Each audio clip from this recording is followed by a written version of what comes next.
Hi parents, welcome back to the AAA age appropriate advice with regards to sexual reproductive health. So this segment is one of our favorite segments, part of our Parents of Ubusha offering. This month we've been looking at schools as well as how they relate to sexual reproductive health, or rather what they teach when it comes to sexual reproductive health.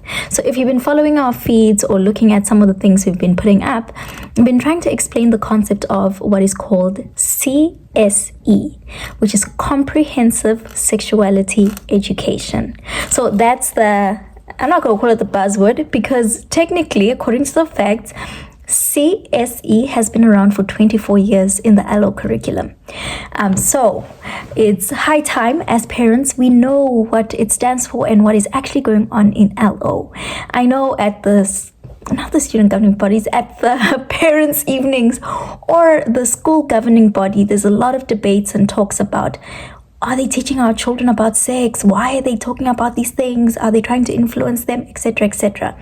But some of those fears also come from the fact that us as parents don't actually know what's in the curriculum. So we thought it might be wise for us to learn, not only as parents, but also for kids to learn what is the value of comprehensive sexuality education. I know some people are still very hesitant and don't really appreciate any of the lessons that are given, and that's fine. However, I want to advocate that even in the statements, when you look at the Department of Basic Education, they say what comprehensive sexual education is not. It's not trying to sexualize your child. Number two, it's not sex education, meaning it's not teaching your children how to have sex. What it is trying to do is to realistically put into context the conversations on sex, sexuality, gender, and relationships. So, in other words, it's starting the conversation for you. I think it shouldn't be starting the conversation for you. It should be augmenting the conversation you should have already had with your child, the age-appropriate one. So what I've decided to do this time around is to actually go and look at the curriculum, to go look at the LO textbook, what is actually being taught. So I'm going to give a quick synopsis and only talk about one lesson so that this video is short and is not long. And I encourage you, please parents, please go on your Google, and type in Department of Basic Education, and you'll see when it comes to comprehensive sexual education, there will be a drop down of the LO, either the scripted lesson plans or just a textbook for the educator and for the student, and just browse through it, man, and just try and figure out what is actually going on here. Just trying to figure out something new, learn something new that has to do with your child, especially when you have your own hesitations. I think you are less afraid of something when you actually understand it. So let's get to the understanding. Yes. Okay, so today our age-appropriate tip is we're going to be looking at grade 10s. So that's roughly 15 to 16. Hectic age group. And like I usually say, especially with this older adolescent group, this is a group that is there to be reasoned with. It is there to challenge you. It is there to ask you questions. So when you step up to have this conversation with your 15 and 16-year-old, you better have your facts together. If you do not have your facts together, I caution you, pause, think about it, research, watch this video again to get some tips on how to go about it, and go in. I have full confidence in you. I think you can do this. So let's get to it. So we're looking at the 15 and 16-year-olds. So I've pulled up the LO curriculum, and this is what your child's textbook has. And I think this is very interesting to see what are they actually teaching in grade 10. So according to the LO textbook that I found, this is the scripted lesson plans, so the SLPs. So they've created these scripted lesson plans after doing research, please, let's give our government some credit. They do research before they put these things up. So after doing research, they realized that it is difficult for our teachers to engage in certain conversations with our children because they're either uncomfortable or they challenge the educator's religious or cultural preference and beliefs. So to help them navigate how to come up with the lesson and how to plan it, they've actually made it scripted lesson plans. So the educator doesn't have to put their own values or try and, dumb it down or try crack their brains on how to approach it in a different way, because they too are just humans who might have not been exposed to certain lessons. So they've come up with scripted lesson plans, and these will help educators to have difficult conversations with the learners. So this is on the table of context. This is the lessons that they are having. They should be talking about the first lesson, developing my self-confidence. Is that important in grade 10? Yes. Number 2, understanding power and getting to share it. That's interesting. Number 3, gender equality and healthier relationships. We need this lesson plan. Number 4, social environmental justice. We can make a difference. Okay. Turning them into little advocates. I like that. Number 5, my changing life rules and life goals. Isn't that an interesting and a good one? To already start setting into motion that you set the goals and you set the rules. I like that. Number 6, understanding sexual interests. That's an interesting one. Another one, our choice, our decisions. I like that. Number 8, I know what I want. Yes. And number 9, consent, rape, and taking action. Those are all interesting, necessary, relevant topics. That's what is actually been discussed with these lesson plans. So, yeah, schools are doing the most. When they are doing the most. I'm not gonna go into that one, but yeah, schools are doing the most. So I want us to focus on one conversation that is quite important to be having with your grade 10 or your 15 and 16-year-old. And it's the first lesson on the scripted lesson plan, and that's developing my self-confidence. So part of sexual reproductive health, a lot of it is how we make choices for or behavioral choices, if that makes sense. So with teens, they are prone to be high risk when it comes to their behavioral choices.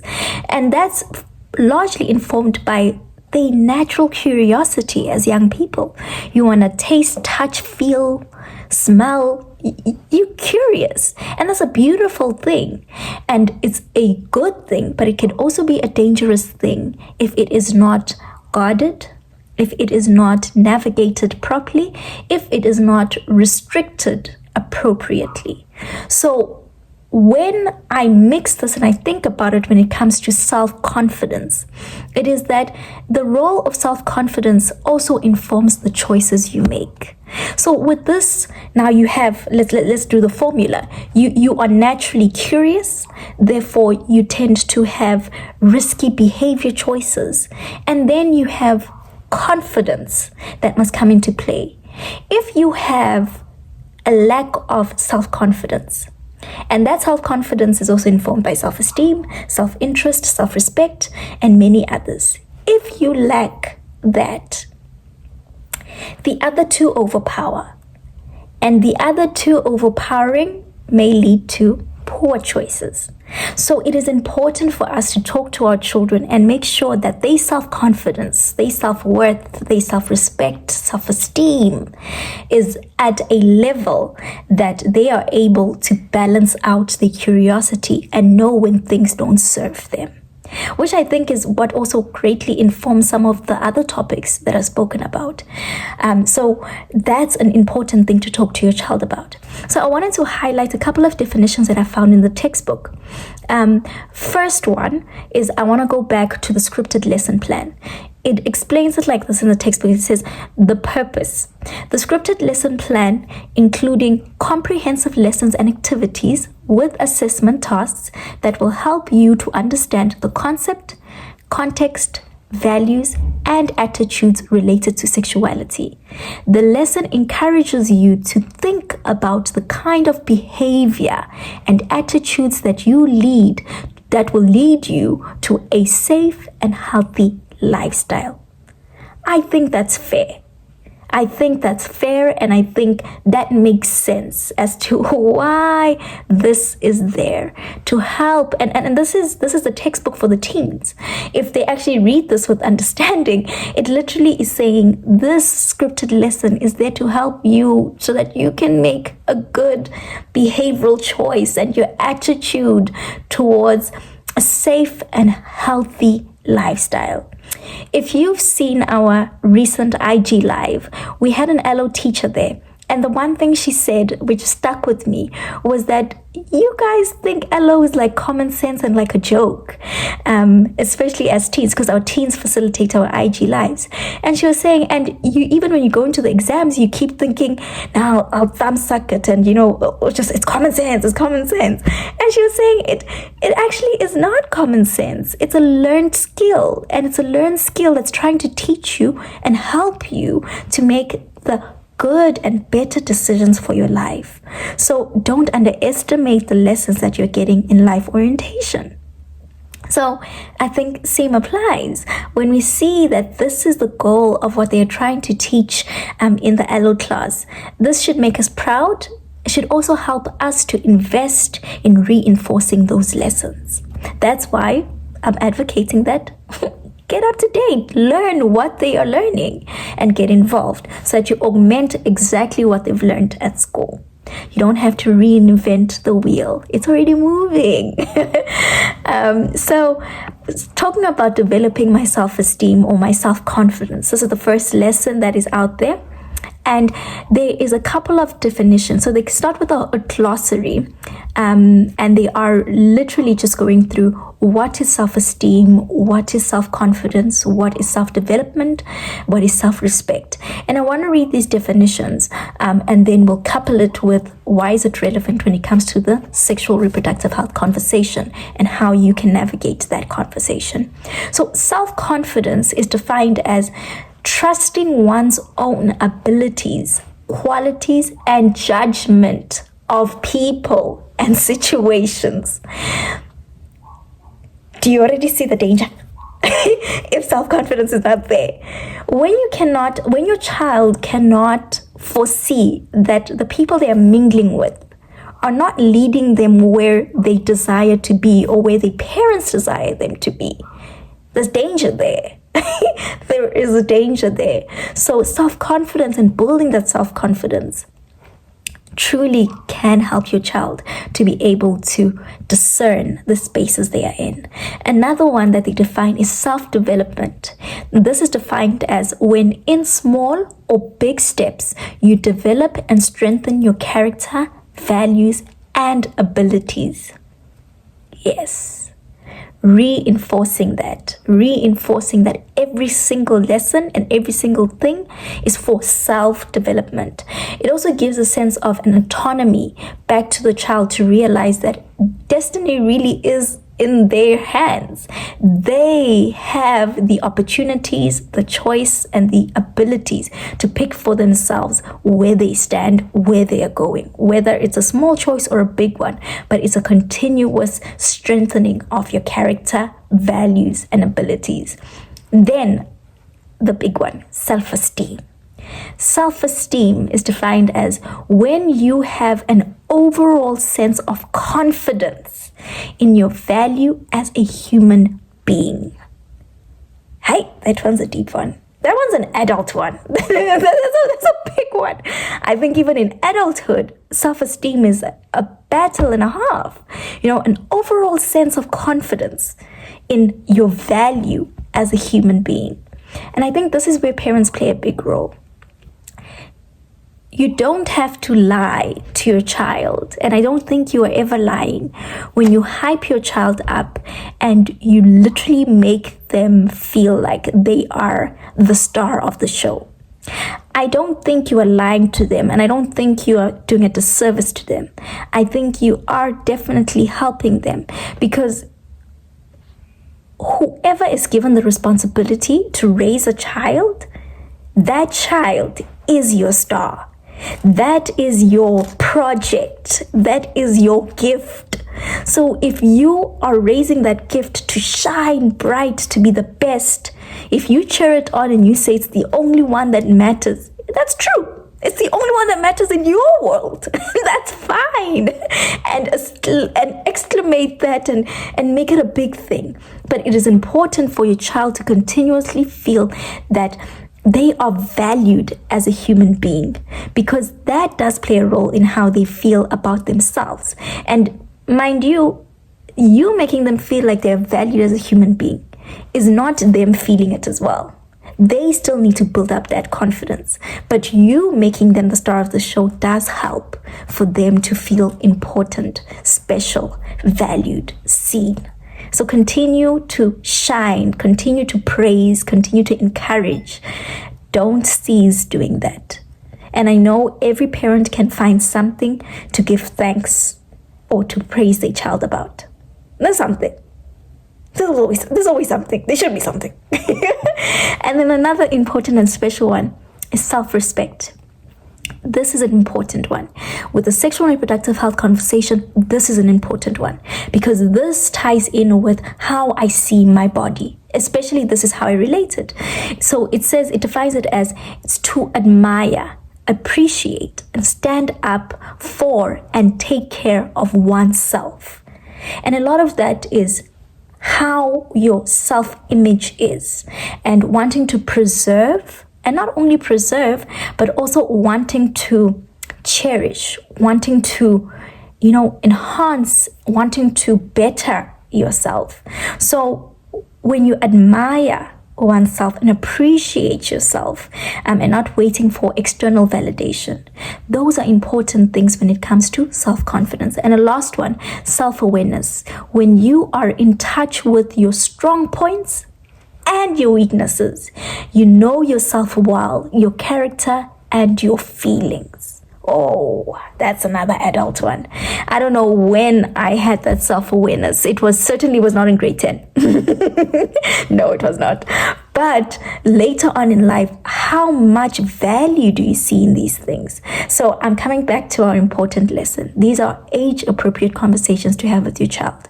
Why is it important for you to highlight the importance of self-confidence?